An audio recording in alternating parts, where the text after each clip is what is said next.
ഇടതുപക്ഷ രാഷ്ട്രീയത്തിൽ മതന്യൂനപക്ഷ ജനവിഭാഗങ്ങളോട് എന്ത് രാഷ്ട്രീയ നിലപാട് സ്വീകരിക്കണമെന്ന വിഷയത്തിൻ്റെ മേലെയായിരുന്നു 1985-86 കാലയളവിൽ കമ്മ്യൂണിസ്റ്റ് പാർട്ടി ഓഫ് ഇന്ത്യ മാർക്സിസ്റ്റിനകത്ത് MVR ഒരു വിയോജനക്കുറിപ്പ് ഉയർത്തിയിരുന്നത്. ആ വിയോജനക്കുറിപ്പാണ് പിന്നീട് ബദൽ രേഖ എന്ന പേരിൽ അറിയപ്പെട്ടിട്ടുള്ള വിവാദമായിരിക്കുന്ന ഒരു രാഷ്ട്രീയ പ്രശ്നം. ഈ രാഷ്ട്രീയ പ്രശ്നത്തിനകത്തെ ഒരു രാഷ്ട്രീയ കക്ഷിയാണ് കോട്ടയം പാർലമെൻറ്റ് മണ്ഡലത്തിൽ മത്സരിക്കുന്ന 2 കേരള കോൺഗ്രസ്സുകൾ. ഒന്ന് മാണി, മറ്റൊന്ന് ജോസഫ് വിഭാഗം.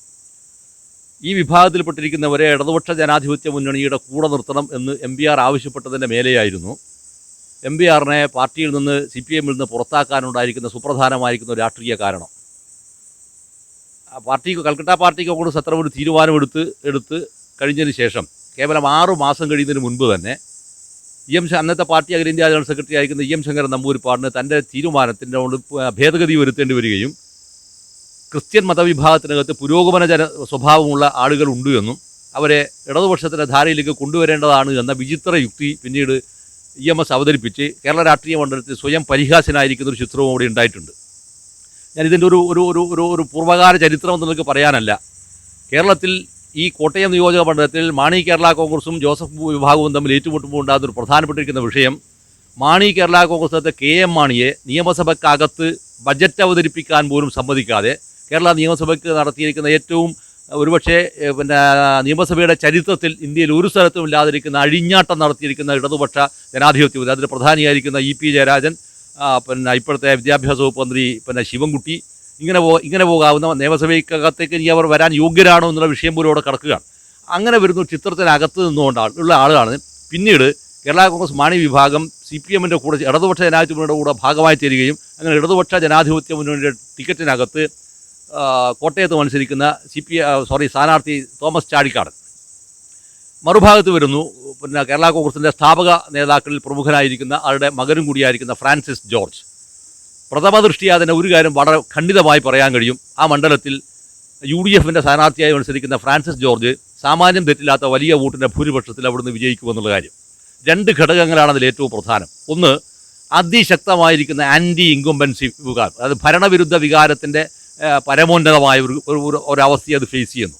രണ്ടാമത്തെ വിഷയം എന്താണെന്ന് പറഞ്ഞാൽ കേരള കോൺഗ്രസ് മാണി വിഭാഗത്തിനകത്ത് തന്നെ സംസ്ഥാനത്തിലെ മുഖ്യമന്ത്രി അതിനകത്ത് നടത്തിക്കൊണ്ടിരിക്കുന്ന ഗ്രൂപ്പ് പ്രവർത്തനങ്ങൾ, ഈ ഗ്രൂപ്പ് പ്രവർത്തനത്തിൻ്റെ ഭാഗമായി ഈ പരാജയം സംഭവിക്കുന്നതോടെ കേരള കോൺഗ്രസ് മാണി ഗ്രൂപ്പ് പിളരുകയോ അതല്ലെങ്കിൽ അതിനകത്ത് നിന്നും മാണിയുടെ മകൻ നിരാധാരമാക്കപ്പെടുകയോ ചെയ്യുന്ന രാഷ്ട്രീയ അവസ്ഥക്ക് കൂടി കളമൊരുക്കാവുന്ന ഒരു വലിയ പ്രകമ്പനത്തിൻ്റെ സാധ്യതയാണ് ഈ പാർലമെൻറ്റ് തെരഞ്ഞെടുപ്പിന് ശേഷം കോട്ടയത്ത് സംഭവിക്കാൻ പോകുന്നത്, അല്ലെങ്കിൽ കേരള കോൺഗ്രസിൻ്റെ പൊളിറ്റിക്സിൽ സംഭവിക്കാൻ പോകുന്നത്.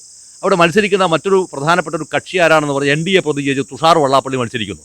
ഈ തുഷാർ വെള്ളാപ്പള്ളി മത്സരിക്കുന്നത് ഏറ്റവും വലിയ ഭീഷണിയായി തീരുന്നത് മറ്റാർക്കുമല്ല, മാണി കേരള കോൺഗ്രസിൻ്റെ സ്ഥാനാർത്ഥിക്ക് തന്നെയാണ്. കാരണം മാണി കേരള കോൺഗ്രസിൻ്റെ സ്ഥാനാർത്ഥിക്ക് ലഭിക്കേണ്ടിയിരിക്കുന്ന വോട്ടിൻ്റെ വലിയ ഒരു ഷെയർ ഈഴവ സമുദായത്തിൽ നിന്ന് കിട്ടേണ്ടിയിരിക്കുന്ന വോട്ട്, അതായത് CPM-ന് കിട്ടിക്കൊണ്ടിരിക്കുന്ന വോട്ടുകളാണ് മാണി കേരള കോൺഗ്രസ് കിട്ടേണ്ടിയിരിക്കുന്നത്.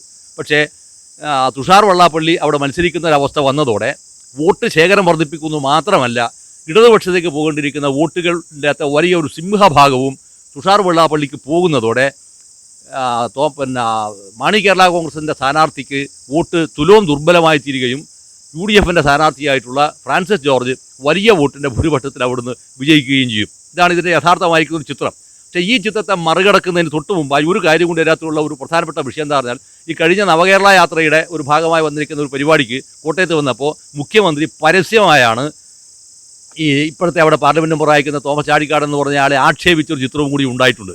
അങ്ങനെ പാലാ നിയമസഭ, പാലാ മുനിസിപ്പാലിറ്റി ഉൾപ്പെടെയുള്ള പ്രദേശം, അങ്ങനെ വ്യത്യസ്തമായിരിക്കുന്ന മേഖലകളിലെല്ലാം തന്നെ ഇടതുപക്ഷത്തിൻ്റെ പ്രത്യേകിച്ച് മുഖ്യമന്ത്രിക്കെതിരെ വന്നിരിക്കുന്ന ശക്തമായ വികാരത്തിൻ്റെ മേഖല ഒരു ഭാഗത്ത് കിടക്കുന്നു.